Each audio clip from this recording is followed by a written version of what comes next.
H&M have just released their new campaign. It's called New York. The campaign is a series of shots of influencers, creatives, artists, and others, some who are born and raised New Yorkers, some of whom are transplants. The whole thing is about being a New Yorker and the feeling of New York and self-expression, freedom of self-expression. So, I think they're really kind of trying to lean into Mamdani's New York, right? It is a place where all nationalities can come together and they all mush together in this great cosmopolitan city. That's a excellent, very culturally relevant place to be. Where I think it falls down is that, H&M is a Swedish company. So Mhm. what is the link for them in New York? Why have they done that? And also, there really isn't, other than the sound bites, the vox pops that the talking heads are doing about the feeling of self-expression in New York, that's intercut with all of these people on stark white backgrounds. And then all you really see of New York is as though you're on a subway going really fast and there's buildings going past you from a subway window. It just seems to me that if you're going to talk about self-expression and the interconnection of people, you want to show that in your background as well, because New York is nothing but a riot of color and texture Mhm. and people. So I think they've lost that. Maybe it is part, though, of a series where they're doing this in different countries Yeah, I was gonna ask. and different cities, and they want a consistent template. Yeah. What I think they have done very well, though, and they've done it in a previous few campaigns as well, is multi-generationality. So they have everyone from Paloma Elisa is in it, John Turturro, Ice Spice, Karine Rama from Subway Takes, and Corteza Starr, who's a rapidly rising DJ and model. Um, and that multi-generationality where you've got Gen Z, I think a couple of Gen Alpha, Millennial, and Gen X together in an ad is a brilliant move. H&M, yes, it is a youth-oriented store, but that doesn't mean that people from other generations can't rock H&M clothing. The reaction at the moment is a lot of comments saying a lot of these people aren't even New Yorkers. So New Yorkers coming for the fact that it's a New York ad. A lot of people coming for Ice Spice, like this is the only thing she's reduced to now is doing brand deals. I'm not even going to get into that. I'm interested to see if they do this kind of treatment to other cities and unexpected cities, because, New York is New York. We all know it's a creative city. What about cities like Nashville, which are up and coming creative hubs? The changing face of the Miami and the Austin scene and what's happening there with finance and tech, could be a one and done. But it's just interesting why they chose New York and it being a Swedish company as well. That interests me.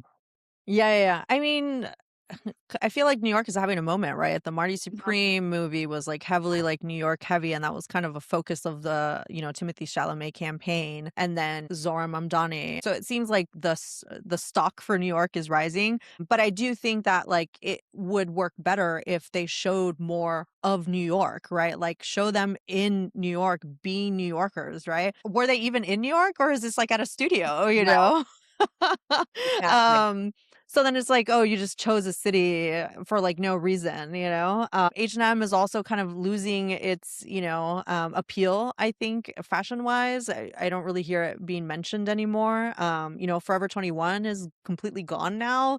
So this is another like fast casual brand that like maybe is trying to like switch who they're going after, because to compete against the Sheens of and the Depops of the worlds that are now just fully online and are the places that people go to for like even cheaper fast fashion, right? Where does H&M fit now amongst all these brands that are coming for it, and I don't know that this necessarily makes a strong attempt at showing who they are as a brand, you know? Yeah, they are not as prevalent as they used to be, but since back end of last year, I mean, H&M did an immediate sellout collection with Glen Martens. They've just opened a store in Beverly Hills.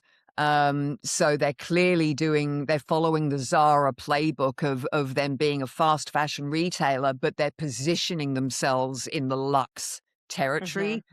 Um, I think this is trying to, continue that strategy, but as we're both saying, the contextual situation that they're actually talking about being New York, um, needs to come up more.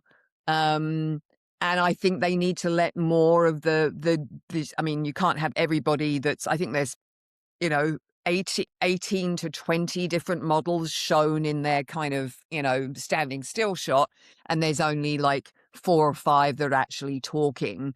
Um, it would be good to make to make sure that all of those voices are talking at different times, because it is interesting points of view of where their background is, where their home countries are.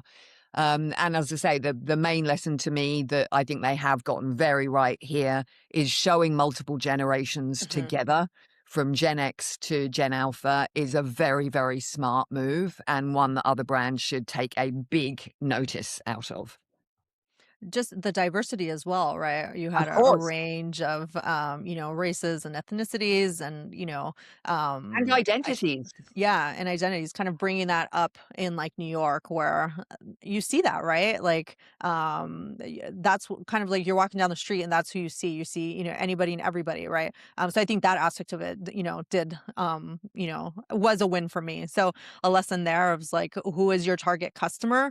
And how are you trying to appeal to them, Okay, awesome. So, let's go through the takeaways, the timeline of like how you're putting, things out. Like really think about like, are we doing this, correctly? Like, with the OpenAI thing, like just the timeline of it ended up bringing up more questions than it had to because it was kind of rushed through. It didn't give people time, a chance to like look. It seems as if it didn't even give Sam Altman a chance to like look through everything that like they were signing before they like signed it, said that they were, doing it, and then rushed through everything and then had to come back and try to allay people's fears by giving, throwing in the AMA. And then that also, seemed to be like a rush job through. So, sometimes take the time to, really think about like what it is that what you're agreeing to and then what you want your consumer to do, because the way that it was kind of rushed through made people just like